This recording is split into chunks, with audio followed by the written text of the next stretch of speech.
Okay, welcome. I think everybody's in, I hope. Looks like it. So, welcome to tonight's webinar, which is the role of CBD in aging well. I'm Marika Walker, and I'm one of the in-house nutritionists here at Amrita. And we are welcoming back to Amrita, Dr. Eric Dorninger. He is the Director of Research and Development of Blue Sky CBD.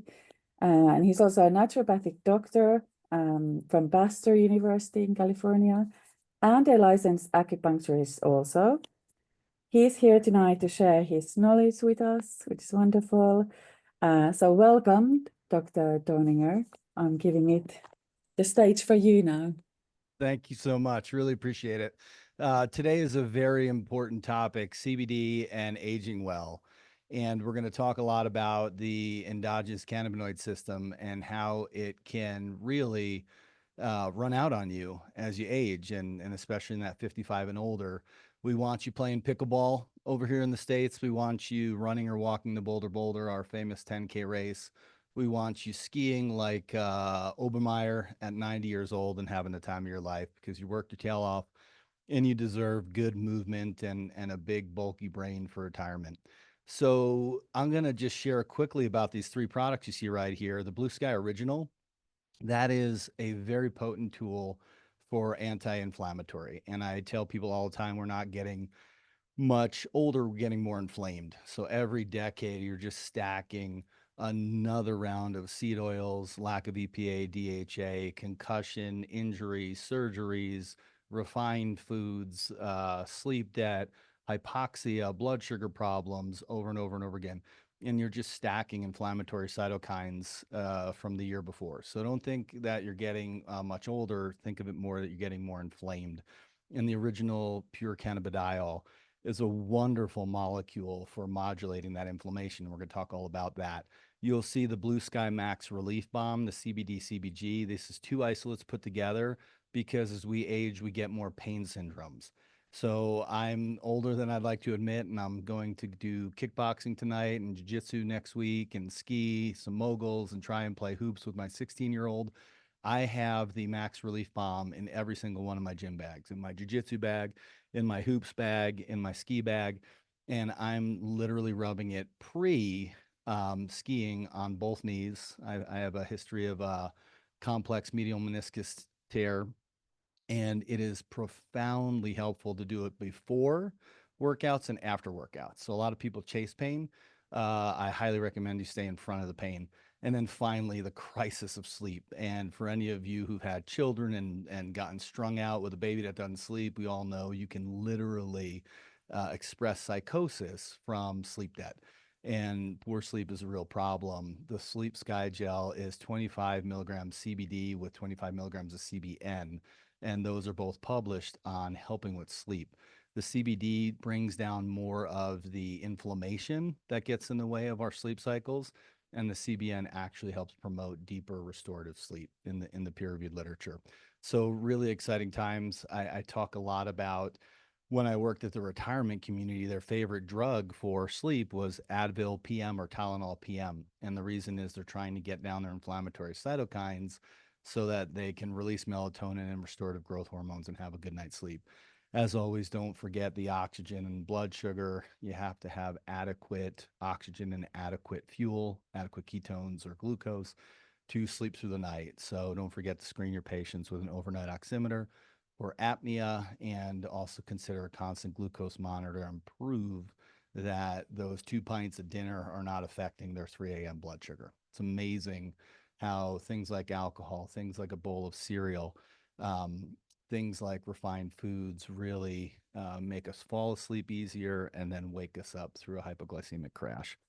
All right, so this is me. Most of you know me. Naturopathic doctor and licensed acupuncturist from Bastyr. I actually went to the Kenmore campus in Seattle during the golden years with Dr. Pizzurno and Bill Mitchell and Tori Hudson and Alan Gaby and Patrick Donovan and Lisa Alschuler. And I'm a spoiled brat, and I learned from the best. And I really stand on the shoulder of giants and try and megaphone all these brilliant things that I was able to learn from people who came before me.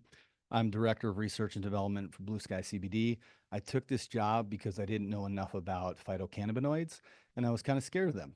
And now it's the most straightforward, easiest um, immune modulating, balancing thing you can do. And when I say that, I'm not talking about hemp or full spectrum. I'm talking about pure CBD isolate, pure CBG isolate, and pure CBN. All the data we're going to show you are on isolates. There's no good data on combo products except for seizure. It has a good spectrum hemp. I own Roots and Branches Integrated Healthcare. We're a clinic dedicated to chronic, unrelenting mystery illness. A lot of our patients are CIRS or chronic inflammatory response syndrome, getting sick off water damaged buildings. That's why I honor Dr. Shoemaker here with my mold warriors and um, thriving mold illness, surviving and thriving mold. We do a lot of CIRS cases. We do a lot of autoimmunity. But at the end of the day, your job is to not tell the patient what they have. Your job is to tell them why they have it and then come up with an accurate treatment plan that addresses the why instead of doing trial and error medicine that exhausts our patients' time, money, and energy. Identify and treat the underlying causes. Remove obstacle to cure is what the old school nature cure docs would say, and that's what we want to do. We want to find what is kicking the patient's physiology in the shins and how do we get that out of the way so innate healing can restore. CBD 101, an overview of cannabidiol with Dr. Eric Dorninger is an old YouTube I did where if you want more of this, I deep dive into all the medical literature that were um, extrapolating all of our clinical practice of using phytocannabinoid isolates in our practice. My uh, podcast is the Vitality Hour. Subscribe. It helps us because we get shadow banned a lot because we just tell the truth about the science and underlying causes of illness. And we are an unemotional, apolitical, objective conversation that's meant to help the patient graduate chronic illness. Instagram is at Dr. Eric Dorninger. I'm going to start doing a bunch of heart disease podcast. Cholesterol does not cause heart disease, inflammation does. And cholesterol is unfortunately not predictive of who's going to drop dead of a heart attack first. A heart scan and a carotid ultrasound are. And we try and really hit a lot of these commonsensical things that could actually save the NHS, your healthcare system, a lot of money because stroke rehab is not cheap. And if you just prevented that by doing screenings that tell you you is or you is not arteriosclerosis, we could treat that with our eyes closed. The problem is for over 50% of Americans, their first sign of heart disease is a fatal heart attack. Our Framingham risk factors are a total fail. Type 2 diabetes is the only one that's really mild to moderately helpful at predicting who's going to heart attack or stroke. Cigarette smoking, not that valuable. Exercise, sedentary lifestyle, all important to do, but not that valuable for who's going to heart attack and stroke first. So we try and do good quality information and CBD cannabidiol and the isolates CBG and CBN are not being utilized in the anti-aging and anti-inflammatory aspects of our patients' lives. So how does this work? You have two major receptors, a CB1 and a CB2. CB1 is where THC binds, but that's also where CBG binds without any intoxicating effects, getting high. But both CB1 and CB2 allow for endogenous self-made cannabinoids and exogenous ingested cannabinoids like cannabidiol, CBD, modulation balancing in the neuroendocrine immune system. So you guys know I'm big on the three bosses of the body, the central nervous system, the endocrine system, and the immune system. And these three boss each other around. And when they play nicely together, your patients thrive and they have an awesome quality of life. The first person to throw a hand grenade and try and burn the system down is usually the immune system. Even when you concuss, it's the microglial cells that turn on and neuroinflame the brain. And now downstream endocrine and downstream central nervous system doesn't work properly. So we're really chasing and identifying the underlying causes of inflammation. And a crash in your endogenous self-made cannabinoids is a huge part of that. And just like hydrochloric acid dropping out, just like melatonin dropping out as we age, so does your endogenous cannabinoids. So we have to prop those up so you can stay neuroendocrine immune balanced and stay low inflammation.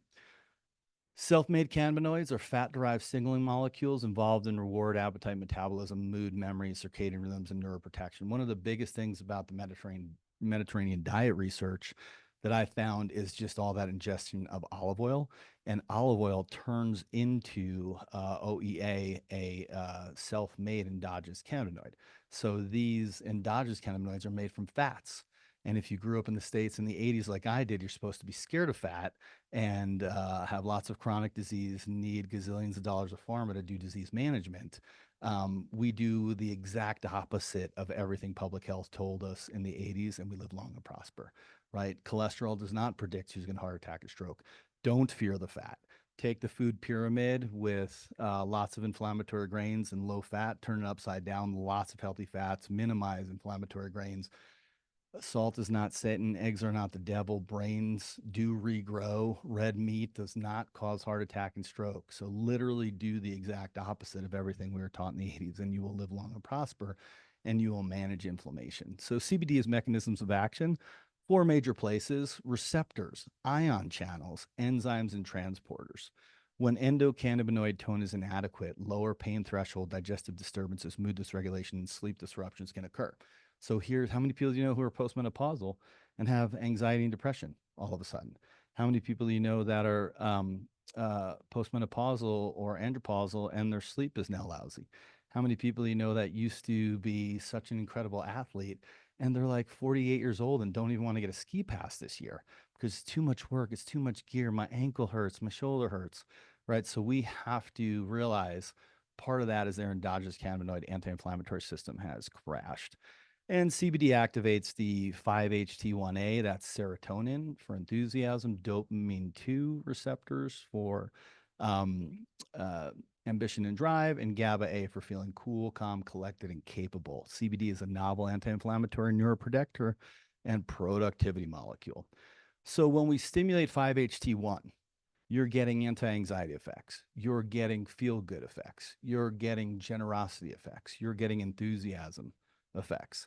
When serotonin is low, you're going to drug seek, you're going to food seek, you're going to be a isolated, selfish, anxious, not generous, just nincompoop. And we want you to be yourself again. And you need 5-HT1 to do that. Also, serotonin is Sorry, mass. can I interrupt? Yeah, Uh, of course. a few people have said that the sound is not very loud, so maybe Okay. you can go closer to your mic or just trying to make. Yes. Is that better on audio for you? I can also lose this mic. I think that sounded better for me, but Okay, let me try one other thing here.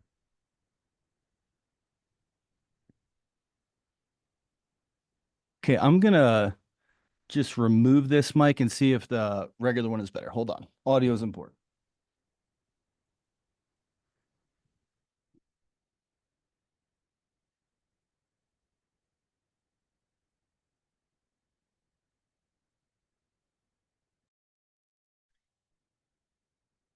Okay. Is that any better? yeah, sounds much better, I think. Yeah, lovely. Thank you. Apologies. Yeah, my son's going to film school and he says, Dad, video is forgivable. Audio is not. When you can't hear well, it's horrible. I don't want to participate in driving dementia in our anti-aging view here. And if your parents need hearing aids, get them. It's super important for preventing dementia. All right, so the big point there was serotonin, incredibly important for enthusiasm. And when you see someone's enthusiasm going down, you have to think about oxygen, you have to think about fuel, you have to think about thyroid, you have to think about low sodium and hyponatremia, but you have to think about a crashed endogenous cannabinoid system. Don't forget estrogen also enhances serotonin binding in the brain, but so does cannabidiol. And that's why it's such a great ally postmenopausal. So it's a partial agonist of dopamine as well. And dopamine gives us ambition and drive, feelings of self-worth, hopefulness, decisiveness, ability to finish tasks, and our libido. This is a huge part of attention deficit disorder. We talk all about phenylethylamine, which is the neurotransmitter that Ritalin does, but dopamine is just as important for focus and drive, right? Also for depression. hopelessness is the number one aspect of suicide notes in the peer-reviewed literature. When they evaluate all, number one is I'm hopeless.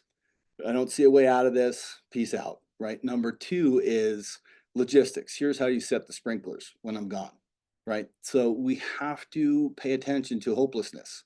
And cannabidiol, the CBD original, the Blue Sky original, is something I use immediately to get people's dopamine supported while we're finding all the underlying causes. But one of the underlying causes is endogenous cannabinoid tone, and CBD helps specifically bring up our endogenous cannabinoids, but also hit dopamine 2 receptors. It's a miracle molecule. It's an uplifting productivity molecule. So recent research suggests that cannabidiol is the first apparent exception to the general rule that antipsychotics either block or interfere with dopamine at the brain dopamine 2 receptor. So what this means is in Germany, they randomized schizophrenics, 84 of them, 1-2-1-2.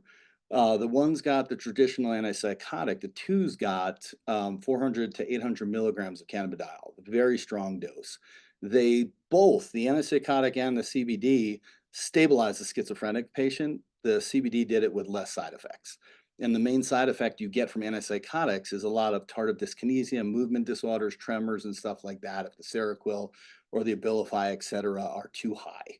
I actually like those two antipsychotics, and in our clinic, we'll work with the psychiatrist to do a lower dose of those medicines and add some cannabidiol so that we can stabilize the patient but not get the side effects of movement disorders from the med.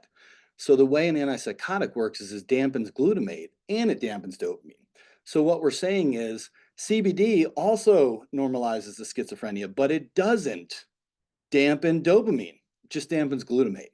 So what I'm saying is we are postulating that traditional antipsychotics do most of their important work by smashing glutamate, and smashing dopamine is just an unwanted side effect that makes someone have tremors potentially, but also just feel super flat. And the main reason in my 20 years of clinical experience that someone stops taking their antipsychotics is they just feel too flat. They feel no personality, right? And then they go, screw that. I want to be my creative manic self and paint a mural tonight, right? And you say, well, wait, let's just paint. How about something like 5x7? And still have some personality, but not burn the town down with your mania or your intensity and so on and so forth. So our other papers are suggestive of CBD's ability to deplete glutamate. So some interesting ones, CBD stimulates adenosine 1 receptor, and adenosine 1 has a lot to do with cardiac function. Caffeine inhibits adenosine 1 and 2, creating caffeine's overstimulating effect. So one of the most amazing things about cannabidiol is you can take it with a little bit of espresso and enjoy all the good stuff from the espresso without the jitters. CBD can aid in preventing irregular heart rhythm in a rodent model of heart attack. It stimulates adenosine 2 receptors, enhancing anti-inflammatory and potential neuroprotective effects in the mouse model. It's all about three things. We want to keep your brain mass, we want to build lean muscle mass, and we want to have clean arteries. That's what anti-aging is about. Bank your brain mass, bank your lean muscle mass and bone, and have clean arteries, right? So neuroprotective is always a good thing.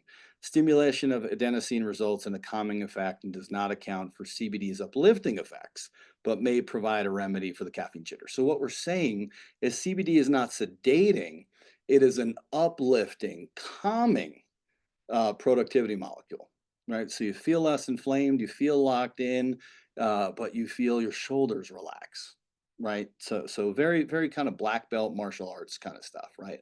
Totally present if someone takes a punch at me, but I'm not going to go in life. I'm just going to go, whoa, hey, we really doing this? I actually prefer grabbing some tea and learn about who you are. I'm not looking to emotionally or physically get in a fight with you, right? So TRPs, transient receptor proteins, this is a very unique pathway for pain, but especially neuropathic pain. And for all the holistic providers on the call, capsaicin or hot pepper cream is the only other thing I know in natural medicine that does to the TRPV1 receptor what cannabidiol does. And I love cayenne pepper cream for things like osteoarthritis, knee pain. I used to have my mom do that 20 years ago. And this does the exact same thing without the hot uncomfortableness of the capsaicin, the hot pepper cream. So rolling the bombs on knees and ankles, you have to learn how to load your biomechanics. You have to move your body. But when you're in pain, you're just going to feel a subconscious aversion to doing your exercising, doing your PT workouts, doing your foundation training stuff that we're a big fan of. There's a guy over here called Knees Over Toes that does extraordinary stuff for knee pain. Eric Goodman, who's on our podcast for foundation training, and his work's incredible. But to get people off the couch with pain to do the workouts, to reload their biomechanics, to then go and weightlift, to then go play pickleball, to then go do the turkey trot and all that stuff requires managing the inflammation. So PPARs is where fish oil hits. It's also where resveratrol hits. It's also where the anti-inflammatory medicine Actos hits. And this is a miracle pathway to smash. And endogenous cannabinoids and cannabidiol work on PPAR in a similar fashion to fish oil. EPA DHA also downstreams into endogenous cannabinoids. So part of fish oil's effect is through the endocannabinoid system. Neurotransmitter reuptake inhibition. What's amazing about cannabidiol is it works in a way that also keeps your serotonin, your GABA, your dopamine, your norepinephrine, and your anandamide. Anandamide's a endogenous cannabinoid that means bliss molecule, and keeps them around longer. And that's so important because when you were 16 and you were just running around the soccer pitch, you had these going. Now they're lower. And you're like, Tommy wants me to join indoor soccer. I don't know. So we want to get you back in the game, metaphorically and literally. Is CBD a self-made endogenous cannabinoid? No, it's an exogenous cannabinoid found in cannabis that modulates endocannabinoids, AEA, PEA, and OEA. AEA is anandamide. That's the bliss molecule. Ananda means bliss in Sanskrit. Palmityl ethanolamide and oleoethanolamide are fat-derived endogenous cannabinoids from olive oil and palm oil. CBD is a novel neuroendocrine immune modulating anti-inflammatory. It's an endocannabinoid promoter. So it comes from the outside world, and it has direct effects on the body, but it also uplifts your self-made. It's an isolate from the hemp plant, and it's a safe alternative to many OTC and prescription anti-inflammatories. CBD is not THC, although some CBD and hemp products are contaminated with THC. The U.S. Farm Bill classifies hemp as 0.3% THC or less, legally sold as CBD in the U.S. derived from hemp. So what I'll tell you is we've had people get high off of full spectrum products that they were either very sensitive to THC or there was more than 0.3%. When I joined Blue Sky, I said, look, I have nothing against THC. I'm pro decriminalization. THC absolutely wrecks blood sugar. That's why it helps people fall asleep but not stay asleep. THC, that little gummy, is very much like a glass of wine. I fall asleep easy, but then bing, my hypoglycemia at 3 a.m. kicks in. Hypoglycemia is our fancy word for the munchies, right? CBD is glucose neutral. But the biggest thing is some people are very sensitive to even low THC. So I wanted 0 THC in all of the Blue Sky formulas, and they are final batch tested 0 THC. So they're final batch tested for purity and potency. That means you're within that 10% of what the milligrams say on the bottle. So a 30 milligram Blue Sky Original Sky Gel is 27 to 33 milligrams every time, somewhere in there, right? So you need consistency in natural medicine. We don't want to get regulated like Europe. We want manufacturers and nutraceutical companies to just have integrity. How about that? CBD is not intoxicating and does not get you high, but it does have beneficial psychoactive effects. So I hate when people say cannabidiol is not psychoactive. I just told you it hits the 5-HT1, the dopamine 2, the GABA, the adenosine 1 and 2, the TRPV1s, hits all of these receptors that make you feel uplifted, but you're not stoned. You're not intoxicated, right? You're stress resilient. And we're going to show you that in healthcare workers here coming up. CBD does not show the safety concerns of liver, kidney, and intestinal lining damage like NSAIDs. All right, so aging well. right? Look at these two lovelies enjoying some tea. And hopefully they just got back from their workout and they're just getting to hang out because loneliness is also inflammatory. Loneliness is the number one predictor of Parkinson's progression. In my classmate, Lori Mishley, ND, MPH, PhD, overachiever, who is the queen of integrated approach to Parkinson's, and she's tracking all of these diet and lifestyle aspects to what helps slow Parkinson's progression. And the number one predictor of Parkinson's progression is loneliness, right? So now we get back to getting some of the deep relief balm, taking it orally to get someone out of pain so they go to play pickleball. That's a 1 + 1 = 3. Two things happened. I moved, I got the benefit of the actual cannabidiol. Then I moved my body and made more endogenous cannabinoids. But then I also had community and avoided the inflammation of loneliness, right? So, aging in the endogenous cannabinoid system plays a key role in regulating aging by balancing damaging processes in homeostatic defenses. And it's mainly through managing inflammation and remembering that neurotransmitters are anti-inflammatory, right? So people who are on Prozac did better with COVID outcomes. Why? Because serotonin is immune modulating, and if you use a psychotropic drug to keep serotonin around, now there's better ideas than Prozac for most of my patients for keeping up serotonin. Vitamin D turns on the enzyme that turns 5-hydroxytryptophan into serotonin. So if your patient's vitamin D is 18 and the doctor puts them on Prozac without checking their D, it's absolute heresy, right? Because we know that this essential vitamin is necessary to help your body and brain make serotonin. So when we get these neurotransmitters up with cannabidiol and enhance the endogenous cannabinoids as well, you're then getting more anti-inflammatory power. So instead of this downward spiral of aging, which is truly just downward spiral of inflammation, you're turning it into an upward spiral. It also shows neuroprotective effects, and there are some really exciting animal models on Alzheimer's and cannabidiol. We don't have large-scale clinical trials. I can tell you Parkinson's, MS, uh, Alzheimer's, dementia respond very well in our clinic to cannabidiol just from the fragility alone. These people feel so scared and anxious. They were the CEOs of companies. They were the track star in high school. And now they're like, and it's just like it relaxes that, right? It gives them a little bit more stress tolerance. The second biggest symptom in Parkinson's is anxiety after the movement disorder. So this is a wonderful thing to consider for neurocompromised people, but also to prevent being your mom or your dad with neurodegenerative diseases.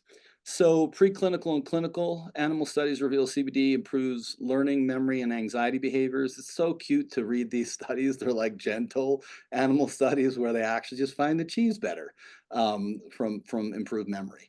While clinical trials show significant reductions in agitation amongst dementia patients treated with CBD, supporting its therapeutic potential in neurodegenerative conditions. And then cellular aging. It has been shown to regulate autophagy, a key process in cellular homeostasis and neuroprotection through mechanisms involve ECS receptors and genes like SIRT1. I kind of like food, and I know fasting's good for me, but as a thin, lanky, I can't fast and work. The blood sugar problems are too much. So I like good, healthy food, and I want to keep my autophagy up, but I want to do it without a major fasting schedule. A big, more sturdy body type like Dwayne Johnson, The Rock, they do very well with fasting. They feel clearer in the brain. With something like patient care, you're going to find me crashed in the ditch because my blood sugar went down to a 55 and ketones weren't strong enough. So studies in cell cultures and models like C. elegans suggest that CBD may slow age-related cellular decline and extend lifespan. Exciting. Cannabidiol and late life Parkinson's disease and dementia, right? These are really progressed people. And what they showed is some neuroprotective effects. But I'm going to tell you the biggest thing you're going to see is people have more resilience, less anxiety, they're more engaged, they're more present, and you do get some benefit with tremors when you hit the doses high enough. in the majority of patients clinically. I don't want to overpromise, underdeliver, but we've seen some literally tremors 10 out of 10 go to 0 to 1, 2 max. Also with people who are on antipsychotics and get a tremor from that, you can add some cannabidiol. So testimonial, we've been using these drops for 3 years now. It has truly helped my husband's Alzheimer's symptoms. It kept him more stable without resorting to mental medicines. Good stuff. Insomnia, this 20 milligram of CBN is really seems to be the mark, and that's why our sleep gels have 25 milligrams and has statistically significant reduction, including the numbers of waking night and impacting daytime fatigue. I've struggled with my insomnia for years. I've taken most sleep aids on the market with marginal improvement. Sleep gels have significantly improved my sleep without any hangover. That's a huge deal. Even, melatonin, lithium orotate, which I'm a huge fan of, L-theanine. Sometimes these can hang people over. The benefit of a good night's sleep are priceless and life-changing. Amen to that. I had my older kid who's now graduating, going off to school. He woke 8 to 10 times a night for the first 11 months of his life, and we were losing our marbles. So the non-psychoactive effect, non-psychoactive cannabis constituent cannabidiol is orally effective therapeutic agent in the rat chronic inflammatory and neuropathic pain. So we know that cannabidiol is the number one thing I've ever used in 20 years of nutraceuticals for pain. But one of its extra special gifts is neuropathic pain. So think herpetic neuralgia after a shingles. That's the kind of pain. Neuropathy, and so on and so forth. One of the ways it does that is it hits the glycerol, the glycine receptor, and that is a very unique receptor that's hard to bind. So anxiety is incredible. There are multiple human clinical trials on anxiety, but 300 milligrams of cannabidiol and an exercise DVD and counseling versus exercise DVD and counseling, no cannabidiol in Brazilian frontline workers during the heat of COVID showed dramatically statistically significant reduction in depression, anxiety, emotional exhaustion, and professional burnout. I felt none of that. And ironically, before that study came out, I was taking 300 milligrams of Blue Sky Original during COVID. Like before, we're like, is this like HIV? And we didn't realize it's just a stiffer coronavirus, and you just need to manage the inflammatory responses. We have over 3,000 contacts, patient contacts in our clinic. I've seen 4,500 patients in my last 20 years, and we had 0 COVID deaths, 2 ICU admissions, 0 COVID deaths. The United States has 4% of the world's population, 16% of the world's COVID deaths. And that's because we didn't understand it's about managing the inflammation, stupid. Every time, if you get a death from influenza, the 200,000 deaths, that's not from the virus. It's from the overzealous innate immune system cytokine storm to the virus. And CBD has been a great ally for modulating. You want to mount an immune response, but you don't want to go, because then you burn down your own lungs. COVID doesn't kill anybody. Your self-made immune responses to the COVID. COVID's totally real, but it's those immune responses that kill a patient. You make pulmonary fibrosis, scarring of the lungs, with TGF-beta1, transforming growth factor beta-1, the same marker that goes up in a SIRS patient. You cannot scar your lungs, turn them from a yogic, soft, flexible cell to a hard cell without TGF-beta1. Cannabidiol helps modulate TGF-beta1. Right. So same thing with cirrhosis, polycystic kidney disease, clotting and coagulation disorders. That's not the virus. It's the virus turning on inflammatory genes that produce clotting proteins. And a good anti-inflammatory like cannabidiol helps manage that. So another study on freaking people out and making them talk publicly with fake CBD and real CBD. The people who took the real CBD had statistically significant reduction in anxiety, but also delivered their talk better. They were good at pulling words. They sounded very articulate, and so on and so forth. So the CBD has absolutely changed my day-to-day experience. I was experiencing all-day anxiety until I started taking this morning and night. I feel more present, have no side effects. Grateful. These are customers, not patients, on the testimonials, so it's pretty cool to know all they did is do the CBD. We do so much more. We're looking for oxygen and glucose and inflammatory foods and gut biome and all that stuff. Moldy buildings and tooth abscess and yada, yada, yada. But this is just people that added the cannabidiol. So depression, Majority of respondents, 53% claim that the CBD made them feel overall better, and 88% of respondents would be more likely to take CBD than a prescription drug from a psychiatrist. So this is huge because people are more open to natural support. And if you need to get to a traditional prescriptive antidepressant, that's fine. I don't have any judgment on that. I'm not an us and them guy. It's last resort. We start with a traditional antidepressant prescription first resort in our healthcare systems. So let's pull vitamin D. Let's trial cannabidiol. Helps with mood and regulation, energy, and just creates a feeling of overall well-being. Has been a great addition to supplementation. Highly recommend this product and company, and have tried other CBDs in the past, but this one works best. I'm going to tell you why. The studies are on cannabidiol. They are not on full spectrum. They are not on hemp. They are on cannabidiol, and you have to hit the dosages in the trials. So Blue Sky is the most cost-effective per milligram cannabidiol on the market. And if anyone can find it cheaper, let me know. But we run very lean, we run very clean, including third-party testing. Every batch has a lot number that says this has been evaluated for purity, potency, and zero THC. That's where we spend the money. We don't spend it on sponsoring Michael Jordan or anything like that, right? It's about getting clean, effective products where we can try and hit a price point that hits what was done in the clinical trials. So that's how you get results. And then nerve pain. We talked about this TRPV1, and this is a phenomenal testimonial. If you've ever had someone with unrelenting sciatica and you send them to the DO and to the DC and so on and so forth. I have a bit of spinal stenosis and of course some pinched nerves causing sciatica. Nerve pain, in my opinion, is the worst kind of pain. And I was tired of taking acetaminophen. Yeah, so are your kidneys and liver. Blue Sky CBD is a product that is all natural and provides lasting relief. I'm a believer now. Pretty cool to see that, right? Multiple mechanisms of action. Maybe he's deflaming the nerve a little bit with the anti-inflammatory so it fits better anatomically and there's more real estate. Maybe we're turning off TRPV1. Maybe we're getting more serotonin, dopamine, and GABA, and so on and so forth. Really cool reduction in arthritis, 44% reduction in pain with the CBD use.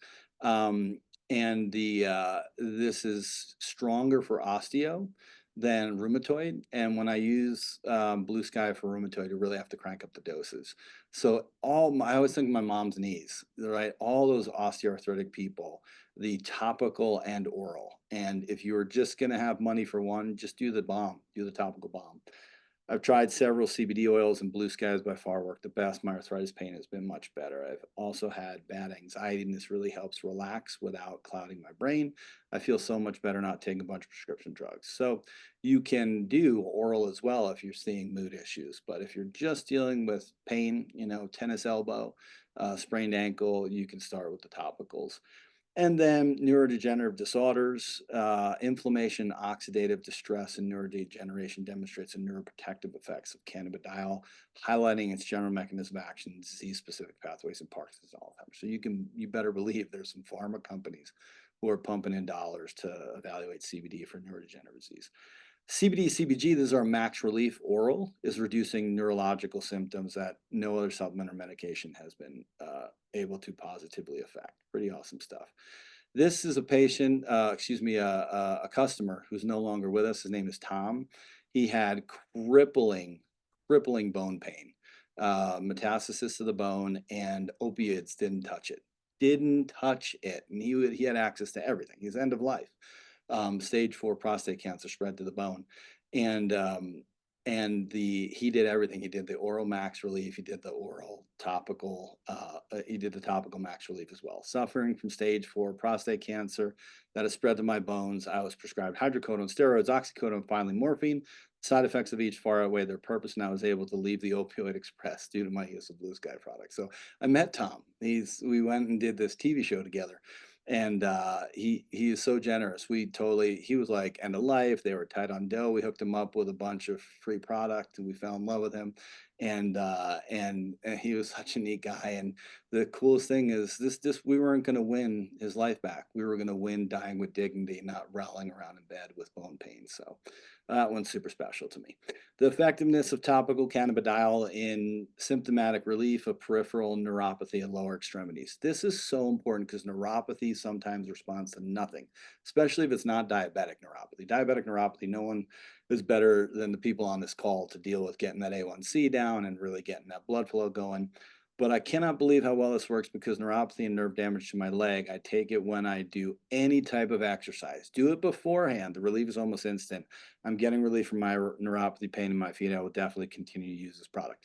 You want to use it orally and topically in a stiff neuropathy.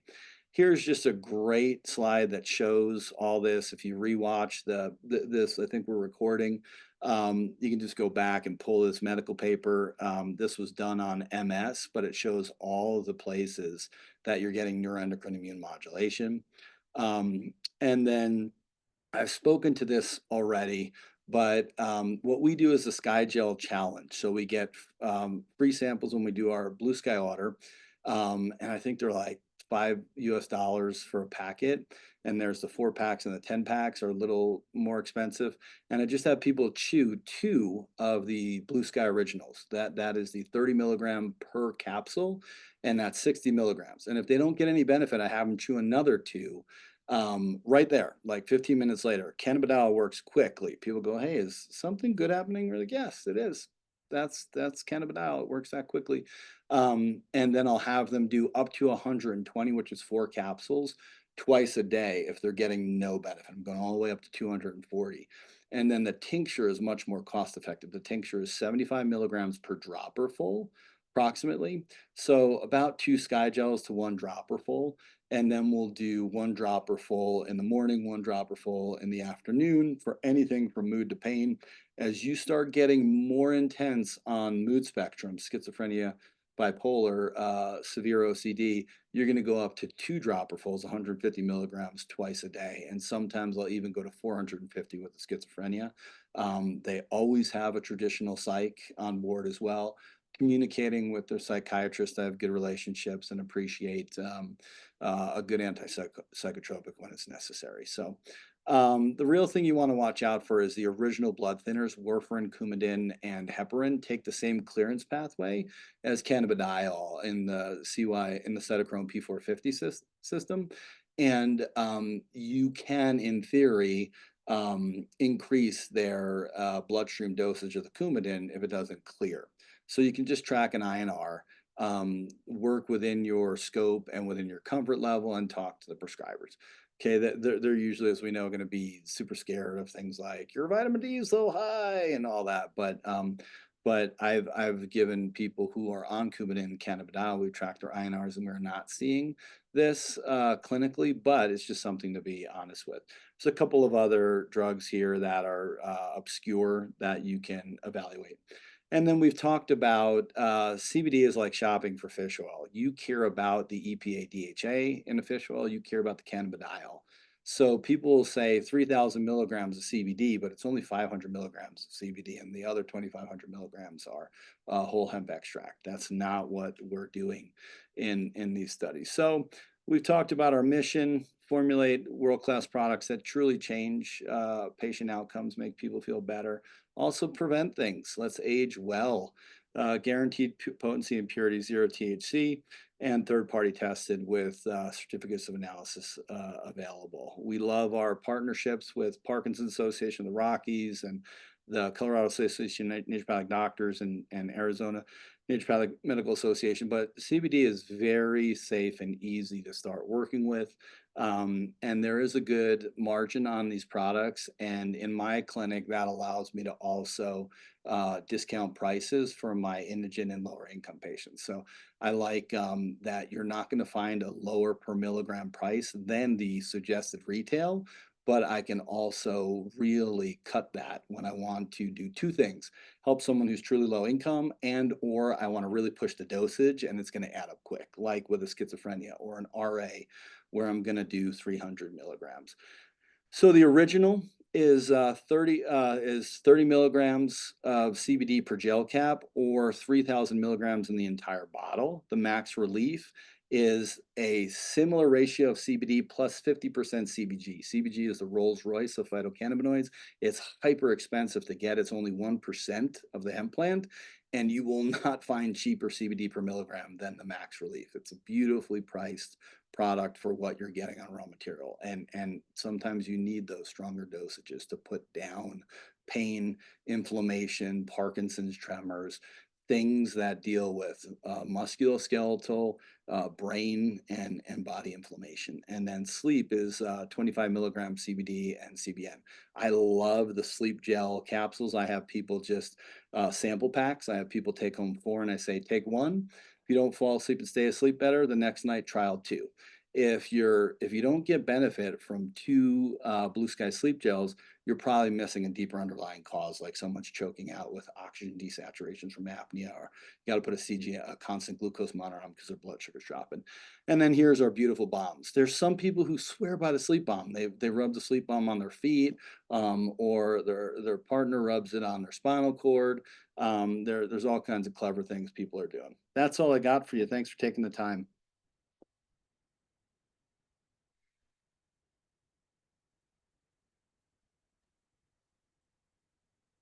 And if anyone has any questions, we're here for you guys. Yeah, so there's on the Q&A. Can you see that, Eric? There's a couple of questions there. Yeah. Yeah, sorry again about the audio. Oh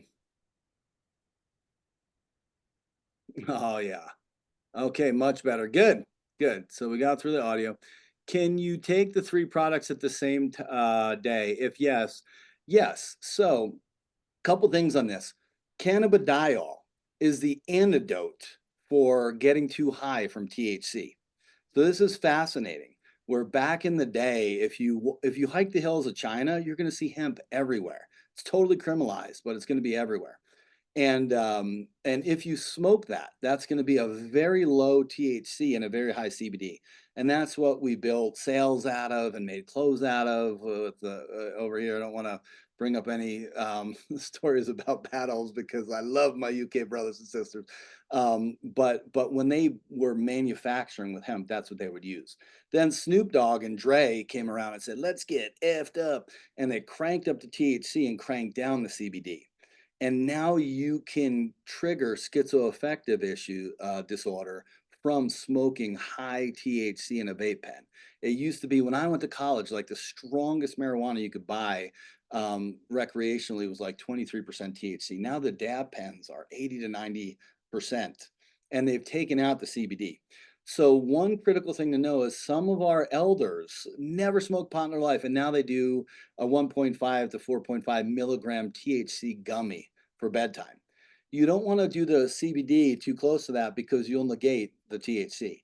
But if your teenager comes home super stoned, you can use the Blue Sky CBD to kick THC off the CB1 receptor. There's a little allosteric receptor. So the real two that contraindicate each other, or if you like being stoned and you want to go to a concert, is the THC CBD. True story. We have someone who's affiliated with Blue Sky. I won't mention any names, but he went to a Post Malone concert. He ate a gummy. I actually don't like THC high, but he ate a gummy and he was totally locked in. Had a nice buzz. And then these 2 young kids, 20 years younger than him, pass him the joint. He had the perfect buzz, but of course he has to live the old glory days. Gets too high on the floor of a Post Malone concert with thousands of people, starts feeling panicky and anxious, heard my lecture, pulls out his Sky Gel Originals and pops 4 of them, 120 milligrams, comes right back down. What he did is he kicked THC off the CB1 receptor through a negative allosteric receptor, little side keyhole on the CB1 receptor. So those are the 2 that have big interaction. The CBD and CBG, the way I think about the original is pure cannabidiol with MCT oil. It is profoundly anti-inflammatory, and it's what I use for mood, depression, anxiety, obsessive compulsive, so on and so forth. If I need more anti-inflammatory effects, I go to the max relief. And I always start with the original because it's more cost effective. And then the max relief is the exact same amount of CBD plus 50% CBG. So I'm getting a one variable change when I then trial the max relief, right? So RA, Parkinson's, real intense pain and anxiety, so on and so forth, you go max relief. And then too much CBD also messes with the CBN effects. And that's why if I'm going to hit CBD, the original, I hit it in the morning and then mid late afternoon. And then a couple hours later, 2 to 4 hours later, I can do a sleep gel with the CBD CBN. All right. So is it easy to overdose? No, but cannabidiol, you're not going to find a cheaper per milligram price. And I like to start with a low dose just from cost. And the when people are like super healthy, but they're super fit and they're doing CrossFit 5 days a week, that's going to be like 1 to 2 Sky Gels chewed up before the workout, 30 to 60 milligrams. If they feel super sore afterwards, then you could do a dropper of max relief. Like you could do a whole clinic just for elite athletes and hobby athletes in regards to the anti-aging world with the Blue Sky product line. But it's the reason I don't like to go too high is I like to hit effective dose from a cost perspective. I'm telling you, when you get the schizophrenia and they want to be managed all natural and you have a psych that's willing to taper their meds and stuff, you're going to be getting into the 2 to 800 milligrams of cannabidiol a day to show those studies. So once you're getting close to 300 milligrams, you can start hitting cost issues. So, all right. Those are great questions. Any others before we call it a day? Yeah, there's a couple on the Q&A. Okay. You Yeah, want to read those out to me? yes. So the first one is, what detoxification pathways does CBD involve? Okay, so I think we hit most of those, but it's those receptors, the ion channels, um, and um, and really your neurotransmitters, um, and then the some of the pain pathways, which would be the TRPV1, the glycine 3 receptor. I go through a couple more obscure receptors for pain on the CBD 101 online, but those are your main pathways. Okay, thank you. And then there's a longer one. Is CBD okay for people with a downregulation of the FAAH gene? The A allele confers significantly slower FAAH activity, 50%, and deactivation of endocannabinoids, which may contribute to higher levels and desensitization of the CB system. So Yeah, long. I want that gene. Yeah, so basically the short on that is the FAAH is what breaks down endogenous cannabinoids. So once you're done using a neurotransmitter, and I do consider endogenous cannabinoids neurotransmitters, they're not, it's like when we talk about vitamin D being more hormonal than vitamin. But FAAH breaks down your endogenous cannabinoids. And if you have slow activity there, you should keep up your endogenous cannabinoids. And that would be quite nice because you'll feel more neuroendocrine immune modulating. But in theory, you'll be a cheaper date, is what we say in the States, on your Blue Sky bill, which is great. That means someone who just disassembles their endogenous cannabinoids very quickly with upregulation, they might need 75 milligrams of cannabidiol to feel what that person feels off 30 milligrams. So the big thing there is to start low and ramp up until desired effects. So, and then the other thing I want to say about this is unless there's a smash it situation, and a smash it situation would be a migraine. So one of my providers is infamous for getting migraines, and the underlying cause for her migraines was SIRS. It was water damaged buildings.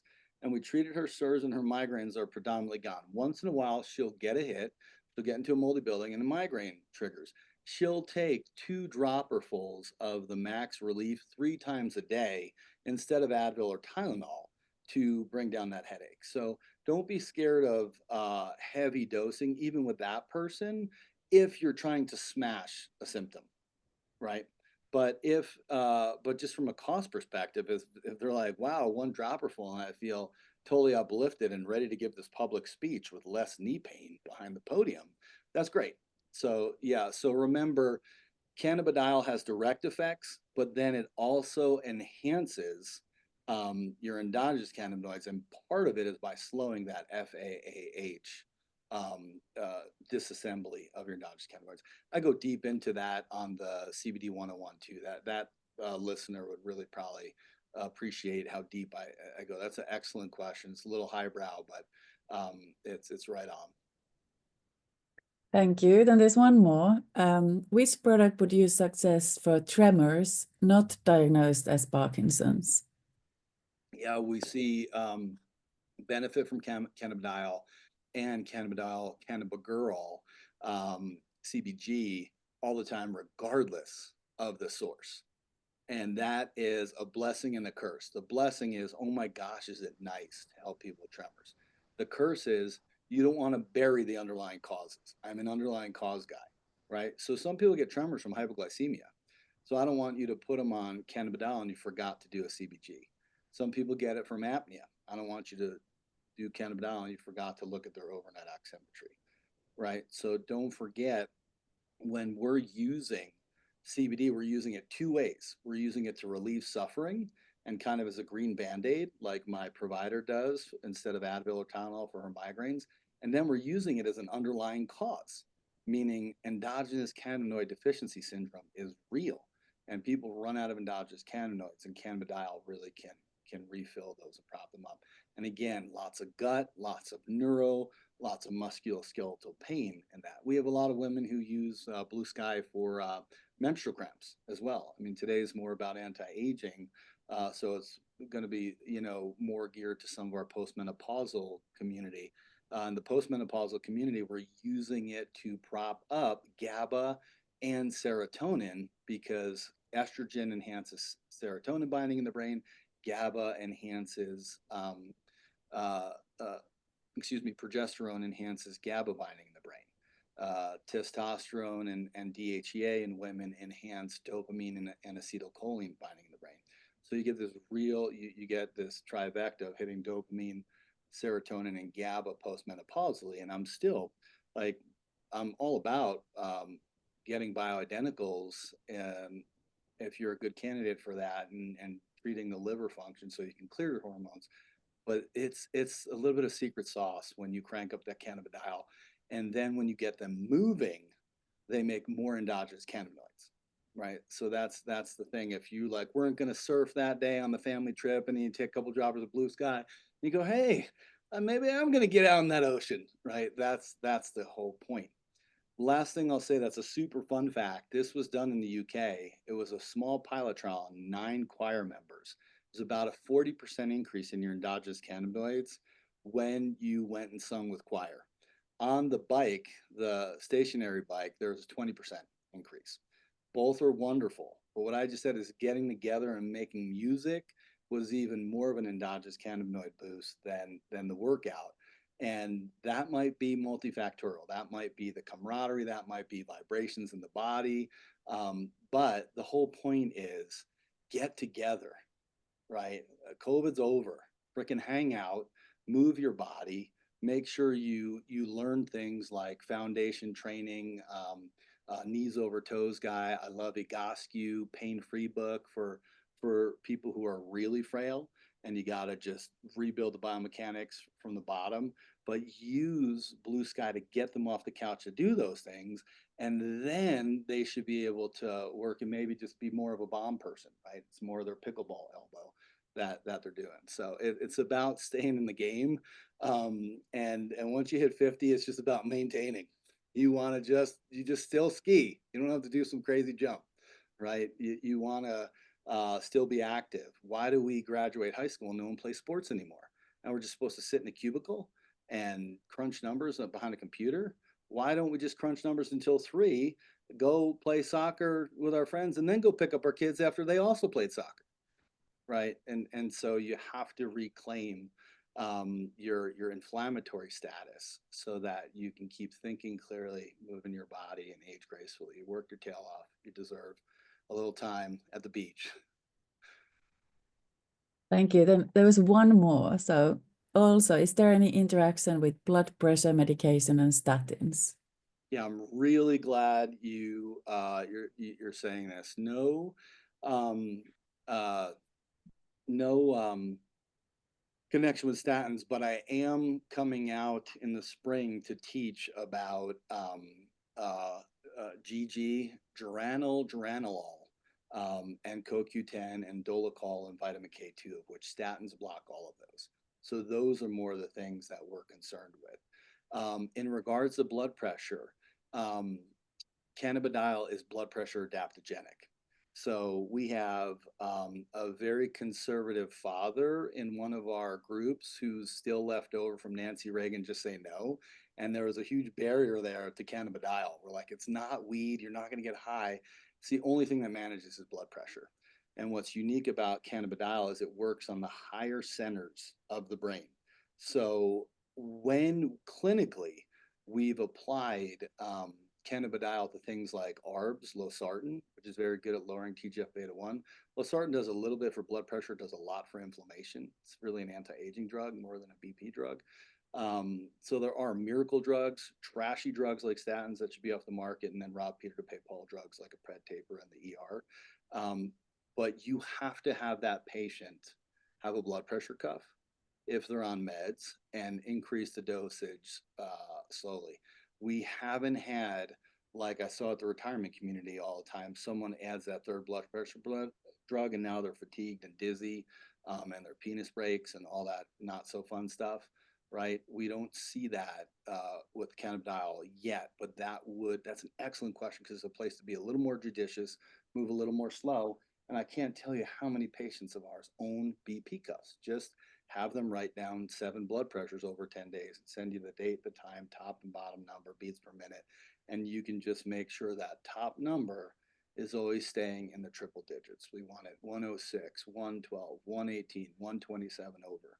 And you're in real good shape. You start seeing those 102s, 96, you can talk to the prescriber about tapering the BP med, right? It means exercise does the same thing.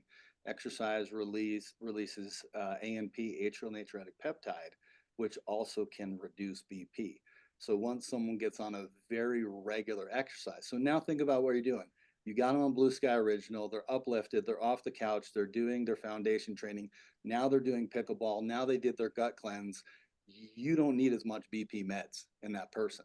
They're off seed oils, you got them on fish oil, so on and so forth. So it's an excellent question, in that everything we do as integrated providers needs to be monitored when there's blood sugar drugs on board or blood pressure drugs on board, because you're going to improve those parameters.